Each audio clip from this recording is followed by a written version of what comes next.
नगद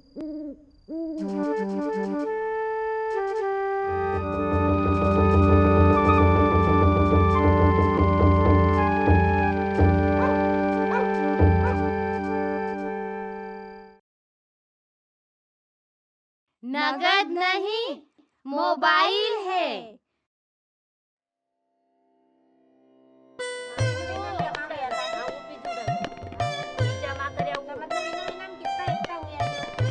पार्वती दीदी को समूह में किस्त भरनी है, पर उनके पास आज नगद नहीं है, इसलिए वो चिंता में है कि किस्त कैसे भरेंगी। पार्वती दीदी, आपकी किस्त?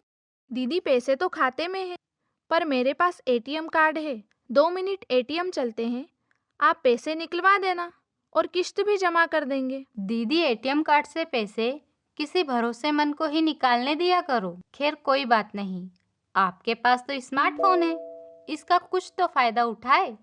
क्यों जाए एटीएम? पर फायदा उठाए कैसे? मैं बताती हूँ ना। समूह खाते में फोन से पैसे कैसे डालना है।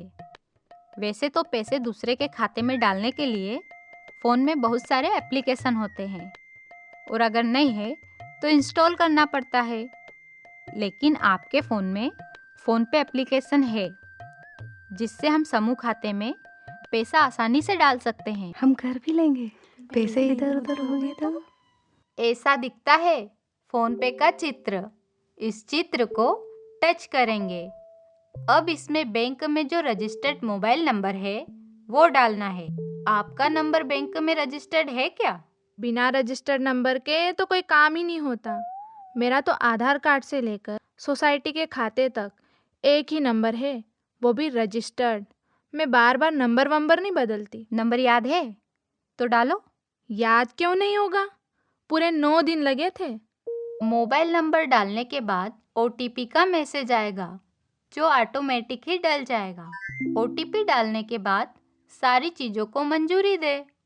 ऐसा दिखता है फ़ोन पे का होम स्क्रीन। बहुत अलग अलग चीज़ें हैं इसमें। मोबाइल का बैलेंस, बिजली का बिल और भी कई काम घर बैठे कर सकते हैं। इनके बारे में हम बाद में जानेंगे। सबसे पहले इसमें आपका खाता जोड़ना होगा। आखिरी में जो बिल्डिंग जैसा छोटा सा चित्र दिख रहा है, उसके नीचे लिखा हुआ है बैलेंस देखे, उसको टच करो। खाता जोड़ने के लिए ऐड बैंक अकाउंट पर टच करें। अब इसमें हमें बैंक चुननी होगी। आपको पता है दीदी किस बैंक में खाता है? हाँ पता है, यह सबसे ऊपर अपनी ही बैंक है। देखना पार्वती, सही बैंक ही किसी दूसरी बैंक पर टच मत कर देना। बैंक चुनने के बाद मोबाइल से एक मैसेज आएगा कि हमारा नंबर खाते से जुड़ा है या नहीं। इसके लिए सिम में बैलेंस जरूरी है, वरना मैसेज जाएगा ही नहीं। अरे वाह दीदी, आपका फोन तो आपके जैसे ही फटाफट काम करता है। ये लो, आपका खाता वेरीफाई हो गया। यूपीआई पिन सेट करने के लिए आपको एटीएम कार्ड में जो आखिरी के 6 नंबर लिखे होते हैं वो डालना है, और यह कार्ड कब खत्म हो जाएगा उसके महीने और साल भी डालना है। और हाँ, आप सभी एक बात की गांठ बांध लो, एटीएम कार्ड की जानकारी किसी को फ़ोन पर या ऐसे भी नहीं बताना है। फिर तो दीदी मुझे दो फ़ोन, मैं ही डालती हूँ। अब आपको 6 अंकों का यूपीआई पिन डालना है। याद रहे, यह आपके फ़ोन के बड़े ताले की सबसे छोटी चाबी है। इसे आपको न किसी को बताना है और न ही कभी भूलना है, क्योंकि इसी से पैसों की लेन देन होगी। ठीक है, पर टच करो। ये लो दीदी, आपका खाता जुड़ गया। अरे ये कैसे? न लाइन में लगे न धक्का खाया, बैठे बैठे ही जुड़ गया। पार्वती दीदी, अब तो आपके हाथ में ही बैंक है। चलो हम समूह खाते में भी पैसा जमा करना सीखते हैं।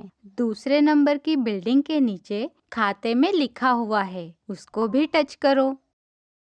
अब नीले रंग की पट्टी में बेनिफिशियरी खाता जोड़े लिखा है, इस पर भी टच करें। समूह का खाता जिस बैंक में है उसका चिन्ह पहचान कर टच करो। खाता नंबर लिखो, उसके बाद नीली पट्टी पर नेक्स्ट को टच करो। जिस खाते में पैसा डाल रहे हो उसका नाम लिखो।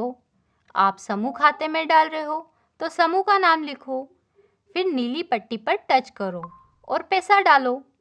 आपने जो 6 अंकों का पिन बनाया है वो भी डालो। देखो, आपके पैसे कट भी गए और समूह खाते में डल भी गए।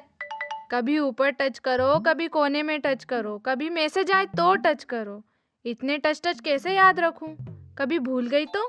अब तो आगे फोन से ही लेन देन करना है, तो करते करते सीख जाओगे। साइन करना भी तो सीखा है ना। समूह में पैसा डालने के लिए अब इतना टच नहीं करना पड़ेगा। समूह का खाता जुड़ा रहेगा। अगर कुछ गलत हुआ तो मैं हूँ ना। पर एक जरूरी बात, जब भी किसी को पैसे दो तो शांति और ध्यान से, वरना किसी को पैसे ज्यादा तो किसी को कम, या खाता नंबर गलत डल गया तो गए पैसे दूसरे को। दीदी, अगर मेरा फ़ोन घूम गया और किसी ने फ़ोन पे जाकर पैसे उड़ा लिए तो मैं कहाँ कहाँ टच करूँगी कि पैसा गया कहाँ? फोन घूमते ही बैंक में जाकर बोलना कि मेरा फोन पे का सिस्टम बंद कर दो, फिर कुछ नहीं होगा। आपके पैसे पूरी तरह सुरक्षित रहेंगे। पार्वती, हमें भी बता दे क्या नंबर है तेरी नई तिजोरी के। हम भी फोन से ही किस्त भर देंगे। नहीं बताना। यह चलती फिरती छोटी सी तिजोरी मेरी है। तुम भी लाओ अपनी तिजोरी और करो फ़ोन पे पर टच। याद रहे, बैंक में खाता खुलवा रहे हैं तो अपना ही नंबर दें, क्योंकि आपका पैसा किस किस काम में खर्च हुआ है उससे जुड़ी सारी जानकारी आप ही के पास रहेगी।